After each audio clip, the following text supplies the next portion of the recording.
San Antonio. This is Robb for the MetalWorks tonight. I'm here at the Verizon Wireless to support a killer-ass tour. Yes, the Heaven and Hell tour. And we have opening up the gig this evening, one of our favorite bands from the Bay. Brings me great pleasure to welcome Mr. Dave McClain. Yes, our hometown boy of Machine Head. How are you doing, Dave? Doing great, man. It's good to have you back on the program, man. Good to be back in my old hometown.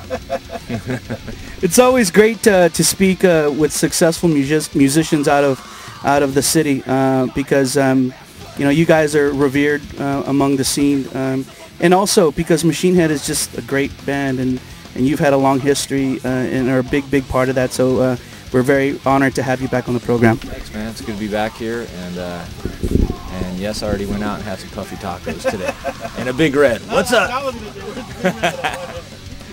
Dave, I think right now is a very exciting time.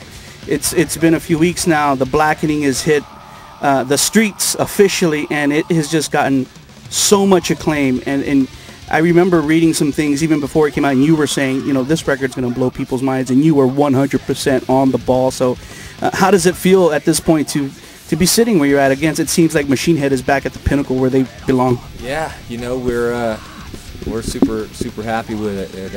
When it came out, we got our highest chart position we've ever had on Billboard magazine, and you know, and record companies, you know, like they're just, you know, beside themselves, and it's like amazing what it's doing, and so yeah, man, we're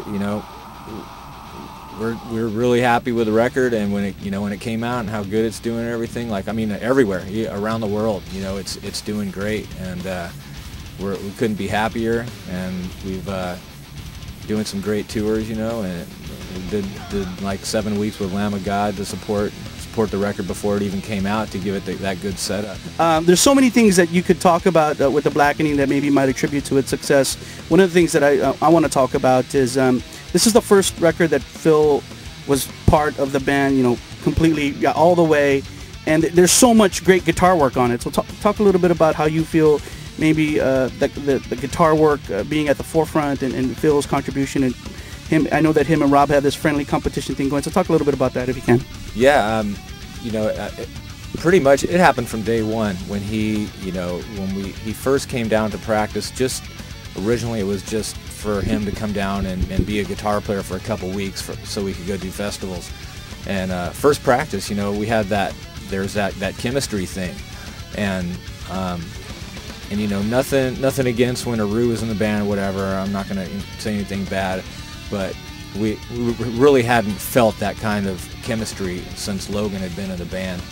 And with Phil coming in and, you know, getting it through the ashes down, and you know, him coming in towards the end of the writing on that, and then getting, you know, 2 years of touring in together, you know, we already had chemistry, so by that time we were gelling hard. And when we went and start writing for the new album, you know, he really brought this. He and Rob really collaborate good on the guitar. Like, they kind of challenge each other, like you were saying, like, in a friendly way, and it's brought a new dimension, I think, to our music, kind of, you know, in the vein of like KK Downing and Glenn Tipton. You know, they have this. They're both different guitar players, but together, you know, they're doing like these battling kind of lead things and harmony leads and everything. It's really brought, I think, a new dimension to the music. There's also so many unconventional aspects of the Blackening, like the songs. Some of the songs are like really long, like over 10 minutes. Like I said, a lot of guitar, very super heavy. I mean, this isn't a record that, you know, if you're of the mentality that, yo, we want to, you know, break mainstream or get on the radio or do things like that. I mean, you guys totally stayed away from that, and yet it's doing so well. Yeah, I mean, that was kind of a continuation of the mindset that we had for Through the Ashes, you know, because we have been in that position where we've been told by the record company to, you know, try to keep these songs in this certain format and whatever, and empty, you know, that's the next steps and the next steps, and for us, after all that happened with Roadrunner and coming back and everything, we were just like, you know, we built this fan base by touring and by word of mouth and just by being a heavy ass band, you know, and that's how we want to continue. We don't want to have a song, you know. I think there's a lot of bands out there that when you do get played on commercial radio station. It's one song, and those people like that one song, and it doesn't really go any deeper than that. Let's talk about video work. Videos are important to our show, and we just got the new video for Aesthetics of Hate. I was telling Ted outside, it's a great video. We love it.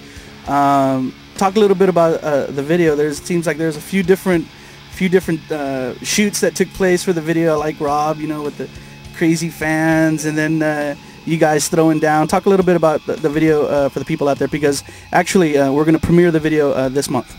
Yeah, well, when you kids out there, when you don't have a lot of money to do a video, one thing you can do is go to a lot of different places. So different locations in the video. We wanted a really gritty, just screwed up locations to go to, and we did the video on a day off on the Lamb of God tour, and it was actually in their hometown of Richmond, Virginia, and those guys they actually helped us out a lot. Like John Campbell, the bass player, was like, dude, I know a friend of mine has keys to all these messed up warehouses all around the place, and got keys to one of the killer warehouse, and then we found this old in the ghetto. There was this old house being renovated. It was amazing. We went out on a street. It was like a dead end street with a traffic street going two-way traffic. So we're out there playing. There's cars going by honking at us and stuff,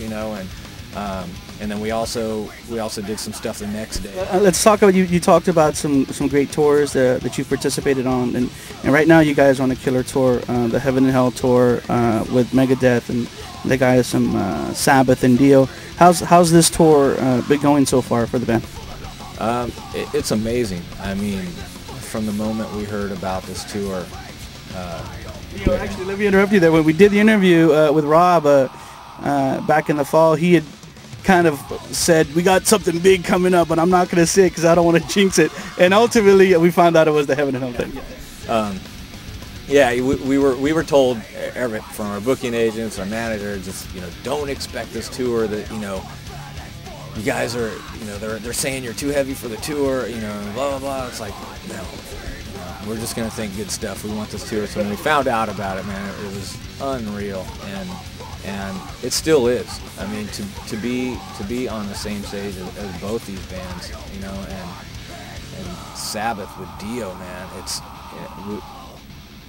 it's amazing. I was like, we're at the beginning of the tour, we're thinking that'd be killer just to meet Dio, but actually get to talk to him a lot, and he's like the nicest dude. You're the Willie Nelson of metal, dude. You're like the nicest guy. The shows on this tour, when we go on, we're going on like 55 minutes after the doors open.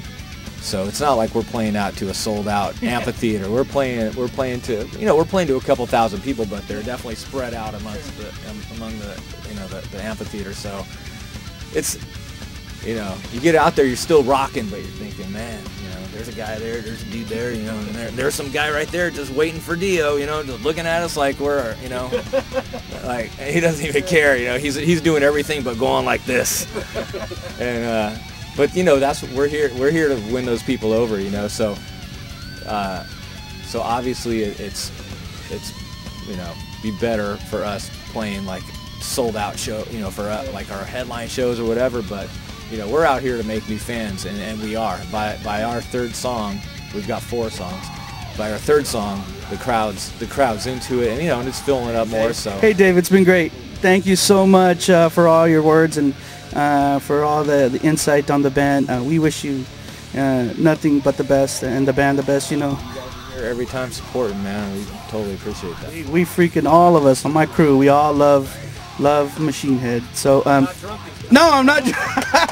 Thanks, Dave. Any last words, Dave, for the people out there in San Antonio, your family, friends, and any last words? Carne guisada, puffy tacos, Big Red, yeah! It's a good thing you don't live in San Antonio, Dave. You might not be this thin, man. Remember, San Antonio, you saw the man, Mr. Dave McClain of Machine Head, only right here on Robb's MetalWorks.